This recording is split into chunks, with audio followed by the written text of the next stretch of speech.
Hi darlings, thank you so much for joining me on my channel and welcome to day 5 of December daily. Okay, so I am documenting December daily, which happened yesterday, or day 5 of December daily. And so story 5, because of course you guys know that I go by stories, not necessarily the day, but on day 5 I wanted to tell the story of what we are loving. So as soon as I saw this fun paper, and this is probably gonna aggravate me, so I'm going to try and see if I can fix it now. But as soon as I saw this paper, I knew I wanted to do like a list type story. I love that Allie does these because they're definitely my jam. And the beautiful thing or part about these kind of stories is you don't need a picture for this. Like, no picture involved, simply words, which I think is beautiful and tells a story as well. So this is going to flip open in my 6x8 because of course I have a 6x8. If those that had a 8x10, it would fit long ways in their album, but mine's, of course, I've just scored down the middle using my mini scoreboard and my bone folder, which I love these tools. I just scored it down the middle, or down where the line would end, and then flipped it over. So I'm going to add paper here. And I'm also going to add an embellishment where I'm going to place my number, even though it's kind of obvious it's number 5. But I thought this would be the perfect area for me to add an embellishment that I have been meaning to play with. So I picked up, and I showed this in my haul or unboxing of all my Christmas supplies for December daily. I picked up this Bethlehem ornament from By the Well for God. I'm going to link this below. So I have this fun ornament that is going to fit beautifully here that I kind of want to have like hang here. And then it's going to have, because these Christmas sentiments, they do fit in here. And or I can go with the bigger Bethlehem numbers that also fit in here. It kind of shows you on the back here how you can use these in different ways. So you see here we have like a number, and then we have like icons or what have you. So, and it tells you that it coordinates perfectly. Anyways, this is what I'm going to be using to create kind of like that hanging ornament here. So now what I'm stuck on is whether I want to have this be my paper here, right? So it would look like that, or have this be my paper, and then it would look like this. And I kind of really love this. This is a hard one. I kind of really love this. And I'm trying to think, will my ornament pop off of this? So maybe I should figure out my ornament, or maybe I can do my ornament on this paper and then add it here. And then I have the best of both worlds. But let me go through my papers real quick and see which paper I want to go with to create my ornament first. Okay, I am going to go with this paper because I just really love it. And I'm if I second guess a bunch, I know that I'm not going to commit to it. And that's definitely not what I want to do today. Like, this needs to be, it should be easier than I'm really trying to make it. So let me set this aside. And of course, I have to also stamp out all of our lovings. I have 5 members in my family. It's me, my husband, and my 3 beautiful children.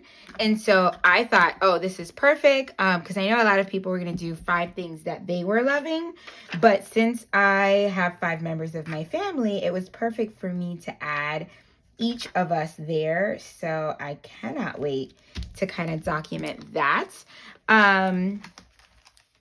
So let me grab this one. Then a red, nope, see? Good. And then, oh yeah, that would be really pretty. But maybe not. Maybe something more subtle. I don't like that. I don't like that either. It would definitely have to be more of a solid. And then I can cut it out. I really like this paper, but do I really love this with this is the question. Okay, let me figure out my life. So I am going to give this a try. And then maybe I should also pick out, as you can see, I've also picked out a plethora of alphas. This is going to be for the stamping portion, but I have it ready to go. Let me set these in front of me. Okay, so I have the alpha, and let me see what I would love to do. I love these sentiments.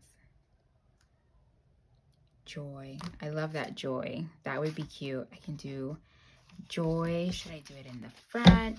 Maybe I should. Okay, I have some scrap paper here. Maybe I should practice the exact sentiment that I want here. Maybe that would be my best bet. Okay, so I am going to open this up away from everything else. Stamp my ornament down. This also is going to help me prep my stamp. Oh, I love that. Okay, love that. Let me grab a smaller stamp block. And then here I can put joy. I love that. I love what that would be in the middle. Really, really pretty. 5 could fit beautifully there. And of course, I'm using my small 5s, my small gold 5s, but I can do a gold 5 in the middle here. That would be pretty. Embossed.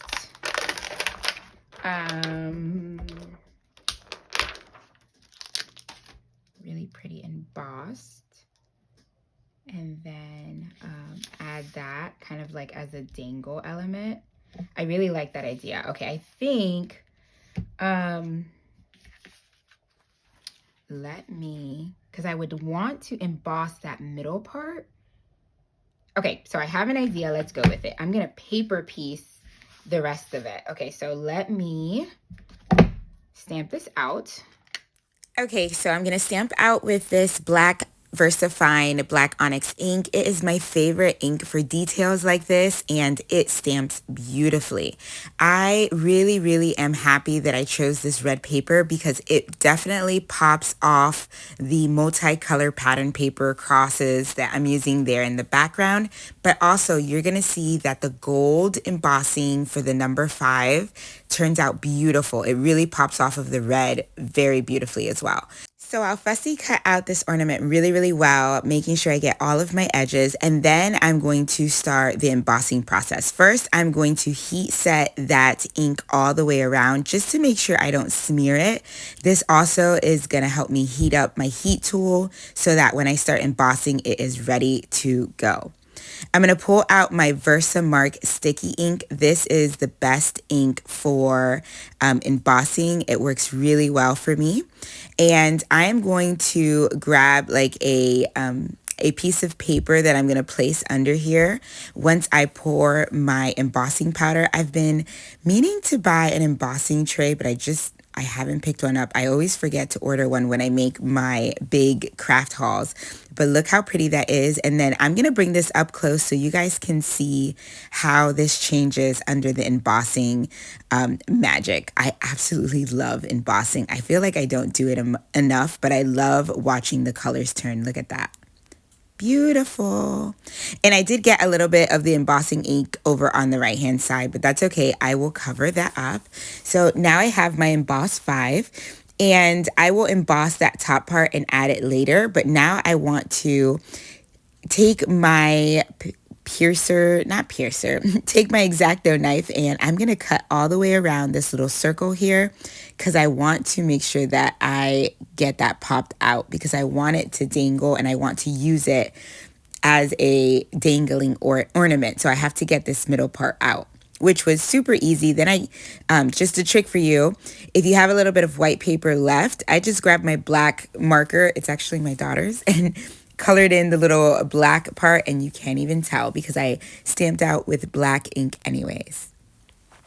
Okay, grabbing my liquid glue here, I am going to go ahead and put glue all the way around here. And then I'm going to add the pattern paper on top of that, making sure that it's all lined up. And what I love about this is I'm going to go ahead and cut that other half of that, and I still can use that second half as a full size outside of the page protector paper, which will be perfect for another page. Cutting that down. And there we go. Absolutely love it. Okay, so I love it. I'm so glad I went with this paper. So what I'm going to do is I am going to have this go here, obviously. And I'm thinking of using one of these Paper Studio. These are brads. Let me open this up. Brad stars. I have used this for every December daily. And I still have some leftovers. You can see the paper's yellowing. I'm going to be using one of these here to kind of keep this on here. I'm trying to think if I should, what would be cute was would be to stamp out another one of these and make this like swinging, and there'll be like a little picture here. That would be super cute. So I'm trying to figure out if I want to do that, and then I'll have like a small family picture under here, and this will like swing over and you can see the family picture. So I think that would be super cute. I'm okay with the fact that obviously I could have done that before so that the brad would just be in between these two papers, but I'll be okay with the brad coming out the back. That's not gonna affect me greatly. Those little things don't irk my nerves. It's the other things, right? And so I'm gonna go ahead and do my stamping inside, and then I'll come back to show you so we can work on the front. Okay, all done with the stamping. And if you see here, when I closed it up, I realized that I had like enough space to kind of put my family's name, each member, just across. And so it would match loving. I thought like it was perfect amount of space. I was going to do the stamping of the initials, kind of like Allie did, but I like this better. I didn't want the two different fonts. I really, really love this font, and I kind of wanted some space, and I don't know. I just really love this better. And yeah, it just fit my style a little bit more. So do what works for you. Okay, so when you close up, so you're going to see like our family names here, which I love. Then the number 5. I have not printed out a picture yet and I'm trying to see where would this fall. I were to, let me just close this up. This would fall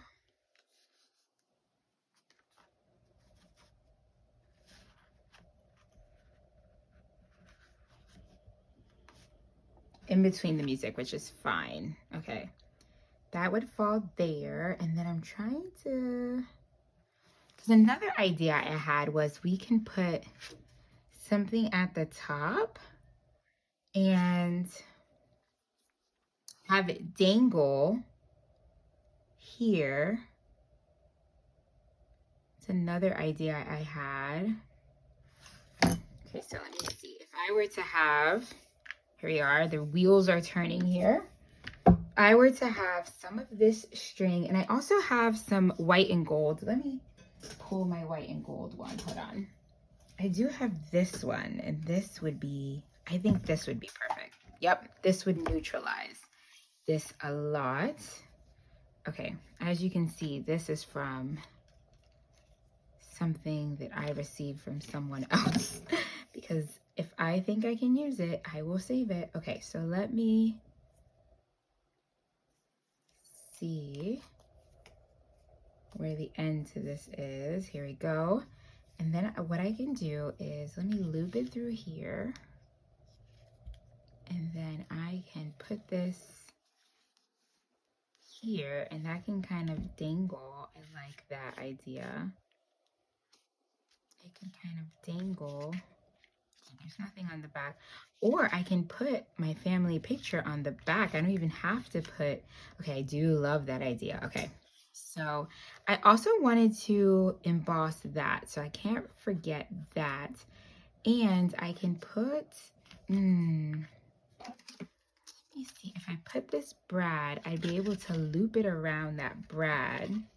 Okay, I end up actually using a tiny attacher along with the brad because the baker's twine that I chose, that neutral color that I thought would be perfect for this page, it was a little thick for me to wrap around the brad there. So I went ahead and just used a tiny attacher. I could have went with the red and white one and it would have wrapped around beautifully. But again, I thought that the neutral one just fit better here. It also brought in some of the black from my writing and also from the stamping. So again, I just thought it was a better pick. So here I'm just measuring out. I wanted to make sure that when the number 5 dangled or the ornament dangled, that it would be more towards the center. So I'm kind of measuring that out to make sure that it falls a little bit more in the center of the page. Working with the brad here and adding that in. You'll see me here try to wrap it around and find out that it's just too much bulk to use that. Also, to give some ideas that you could have tried that would have made it way easier than I made it, because my way is super complicated. An eyelet would have been really pretty. Just having an eyelet there at the top and creating like a little bow with the top of the baker's twine. All of these ideas, of course, came to me afterwards. You could have also just stapled it and added an embellishment there at the top, or you could have just glued it down in the middle. It definitely didn't have to be a dangling ornament. It could have been a shaker pocket, and then you could have glued that down. I mean, so many different ways that you could have done it. This is just the path that I chose, and that worked for me. Sit down with my alm, and there we go. And I still love it. I do want to put that family picture on the back. So that will be, I'm going to find a family picture, and then I'll add that to the back here. That way when it swings, I have like that little family picture there. So the last thing I need to do is add my holes. Add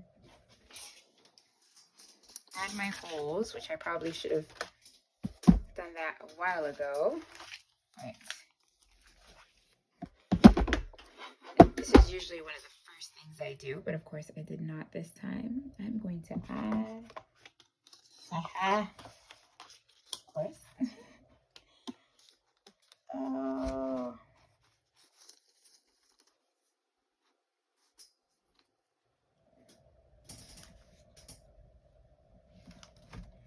Make sure I got this right, because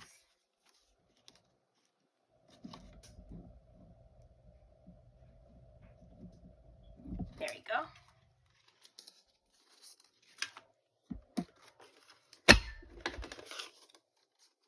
Perfect. Okay, and there I have my holes, and that is day 5.